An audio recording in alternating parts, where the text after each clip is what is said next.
Hi, I'm Beth Gantz, Director of the SBDC at Lorain County Community College, and I'm joined by Carly for another Let's Chat.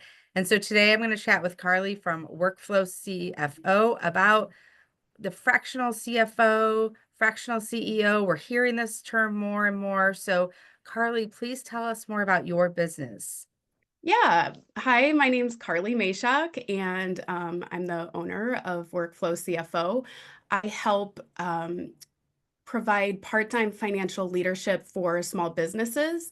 I help them streamline their processes, make informed decisions, and help businesses grow profitably.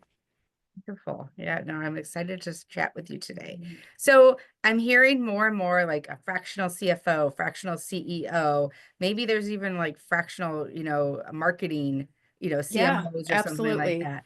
But Yeah. what is a fractional CFO?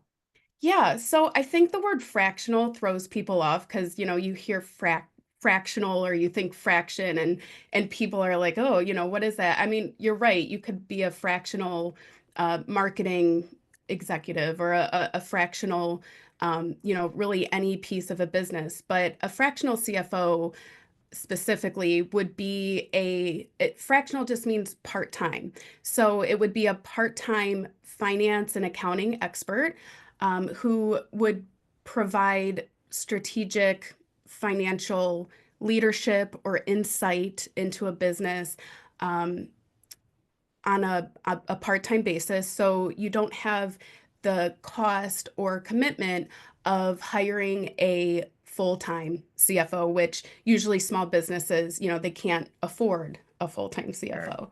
sure. So you're not doing like their bookkeeping. It's more about strategy, correct? And understanding your numbers and things like Yeah, that. yeah. Yeah. So it's not bookkeeping. However, for smaller businesses, usually they usually have a bookkeeper, but the a fractional CFO should understand their books, understand um, the operation enough to where they can review the bookkeeper's work. They can make suggestions on how transactions should be recorded properly or in order to get the data that a company needs to make assessment or to come up with these strategies that the business owner, the goals that the business owner has put out there. So when you work with a fractional CEO, is it temporary? Is it more of an ongoing basis as needed? Like in your business, do you typically work with someone, on a monthly basis, or is it just as needed? Yeah, so it really depends.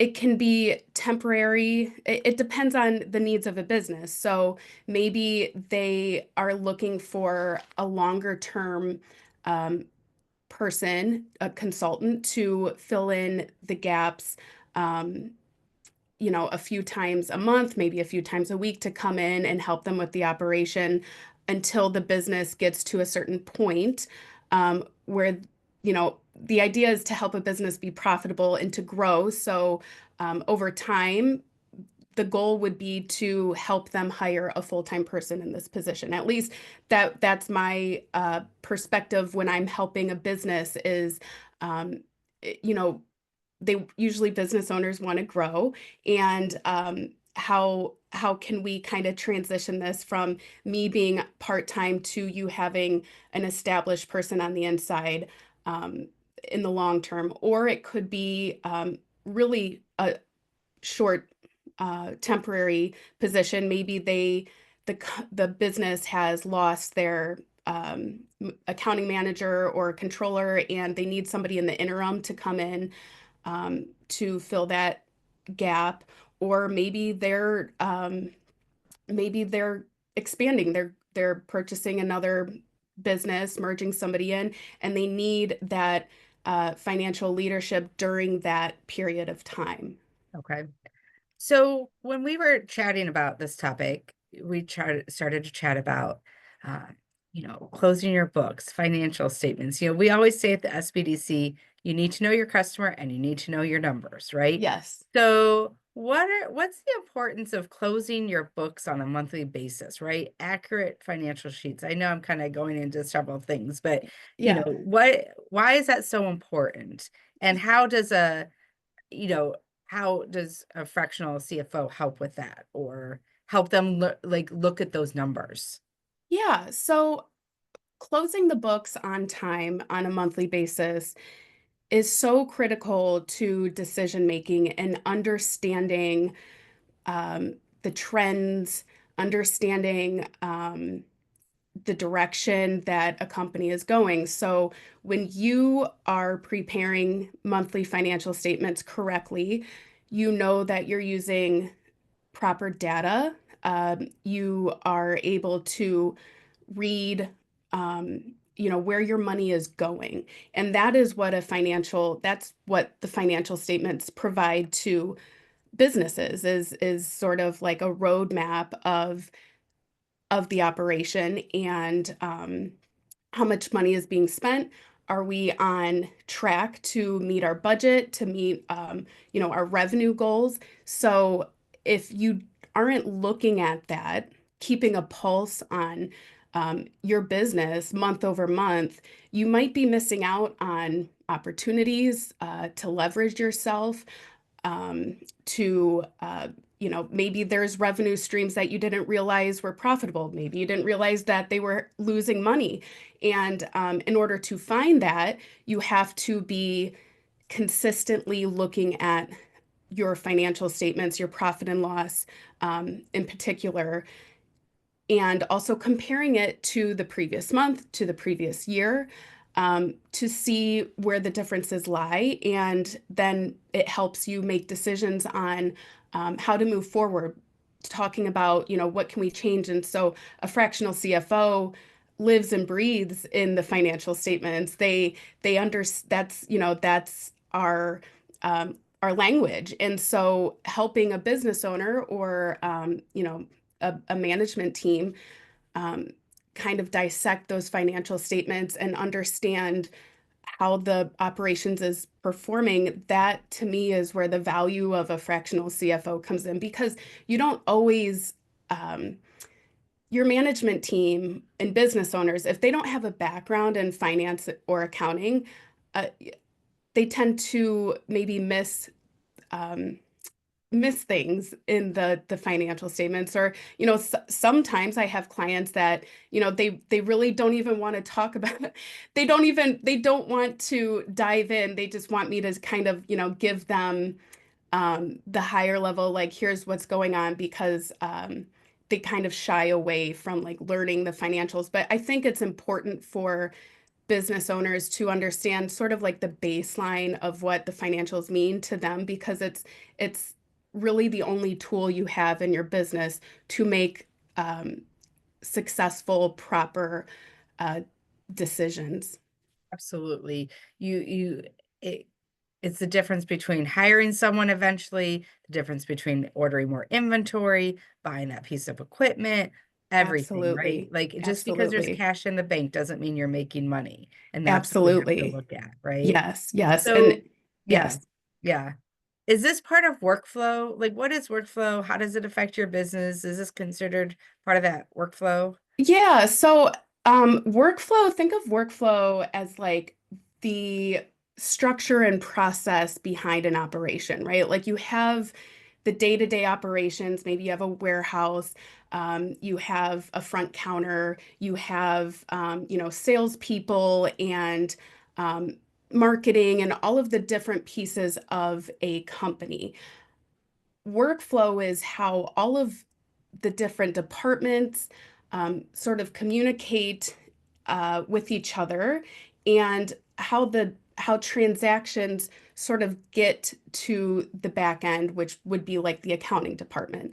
Everything kind of flows together, and the final destination is the financial statements, right? So we want to make sure that everything is flowing properly, there aren't any kinks in the process. A lot of times I go into businesses and everybody's kind of got a gripe of like, well, we have this, but this is clunky and nobody knows where this is stored. And so making sure everybody is on the same page in their workflow, sort of the back end of the operation is connected correctly and as efficient as possible. People don't like to get bogged down with nuanced items that could be streamlined. And we're in the digital age. We've been in the digital age for a while, but there are still businesses, specifically smaller businesses, that maybe haven't had the resources over the years to invest in streamlining processes, or maybe they don't understand uh, what's out there for them. And in order to improve their processes, maybe nobody's ever looked at it. I mean, people are busy, people they're doing their day-to-day work. Nobody's really taking the time from an outside perspective to be like, what do we want to change? And a lot of times when you say, maybe this should change, now you have a new project on your lap. So, those things kind of tend to fall through the cracks, and your workflow might be outdated or clunky. And so, um, in my business, the reason I came up with Workflow CFO is because I think of the workflow as an integral part of the accounting and finance. It drives the data. And so that is sort of like my specialty when I go into a business, is understanding their workflow and how data is extracted, and or what's getting put into the system, who's putting it into the system. Do we have the right people doing the right jobs? I mean, it's so broad, right? Like there's so much that goes into the workflow of a company because it touches really every aspect. Right. Well, those processes and procedures are so important, just as important as your brand voice throughout every department, every employee, your marketing message, everything. This is just as important because you will Yes, save money if there are processes and procedures in place, right? absolutely. So then you have Absolutely. money to hire to more inventory or Yes. whatever it may be, right? Yes. Take a Yes. paycheck or something, right? Absolutely. So, yeah. So oftentimes people just get started in their business and they don't, you know, prioritize defining those processes and procedures. But at Yes. some point, it's important to do that or try from the very beginning. Yeah, absolutely. I mean, and I get it, because a lot of time people start a business because maybe they're passionate about something, and usually in small businesses, people wear a lot of hats, and like I said, things fall through the cracks, and they don't have the time to really put those processes into place, um, and things get clunky, and I think if you've ever worked at a place where the processes were clunky and nobody was on the same page, it's frustrating, and it's confusing, and it can provoke employee turnover because people are frustrated with the job. So and turnover is expensive. We want companies to have employees with longevity because they understand the mission, they understand the operation, they understand all the nuanced things. It's hard to bring in somebody new and start from scratch. So having documented processes, making it easy for people to find uh, the things that they need to find in order to do their job, all of that is important, um, to sort of like the backbone of your business. Yeah. So it absolutely is so important and we stress that all the time. But it's not the fun part always, right? Like, No, it's not it's the not. fun part. But It's it's no, so it's important. it is, yeah. And So some yeah, people, they don't want to changing is hard. right. Changing to new processes is hard because you're learning something new, and maybe you're really fast at it because you've been doing it, for 5, 10 years the same way. And so um, you know, as a fractional CFO who does this, understanding that you can't just push people off a cliff to embrace change for new processes, that element is very important in rolling things out, and understanding how to roll it out properly. Yeah, absolutely. So at what point should a small business engage with a fractional CFO? I mean, from the very beginning, or maybe 2 to 5 years in, or is there really just up to any, depending on your business or where you're at? Yeah, I hate saying like it depends with every question. But all businesses are unique, people are unique, and they have their own special talents. So um I think and the bottom line, it comes down to cash flow. Like, does a company have the funds to hire outside consultant?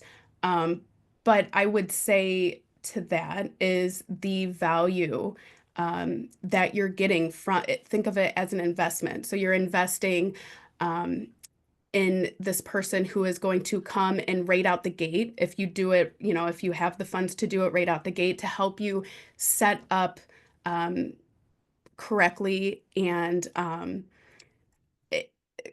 organized, and that's going to set a precedence for the rest of your operation. And I think that's important because, like I said, it's hard to change. So if you don't set that up in the beginning, over time it could be clunky. And I think starting a business is hard as it is. And so to be disorganized and to not have the proper processes in place and not look at your financials on a timely basis, you're doing yourself a disservice. And, you know, this a startup business, they are pouring their heart and soul into and all their time into the business. So, to pour all of that into your business and not be looking at these things, not be looking at your financials and understand what they mean, and setting goals, but not having timely financials to make sure that you're on track. I would say you're sort of you're on a path with no map, and um, putting the your funds into hiring someone to help with that. I think you're going to get tenfold. Um, if you're an established business and you know you've you're sort of ready for the next step, I guess you could say. You maybe you have a bookkeeper, and you're self-sufficient enough as a business owner that you look at your P&L and your balance sheet, and you kind of understand it.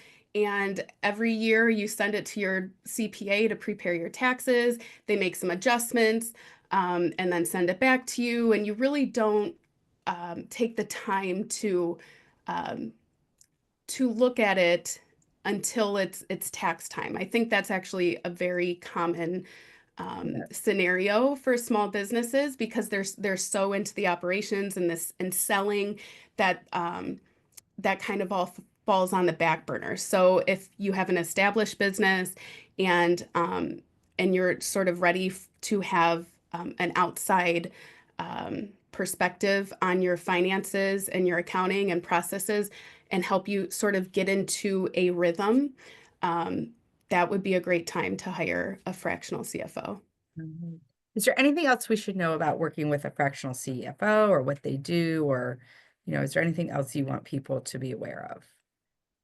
Yeah, I think people hear fractional CFO, like I said, and they kind of, it sounds, it maybe it doesn't resonate with people to understand, like, it's not all numbers. It is numbers. But there's so much more that a fractional CFO can help with. Um, Human resources, the people element, you know, numbers are numbers, but we as humans, we are the ones running the business. So understanding that human element to your business and how it affects the numbers, that's another piece of accounting and finance. I think that people don't talk about a lot. They just think financial statements or KPIs and all these financial um, aspects. And it's also a human. There's a human element to that too. I know, I love how you put that. So we're going to end there. So thank you for Perfect. chatting with me today about this topic, and the numbers tell the story of your business. So it's really important. And if you're Yes, not sure if you should engage with a fractional CFO, the SBDC can help you know when you're ready for that. absolutely. Awesome. Absolutely. So thank you so much, Carly. Thank you so much for having me.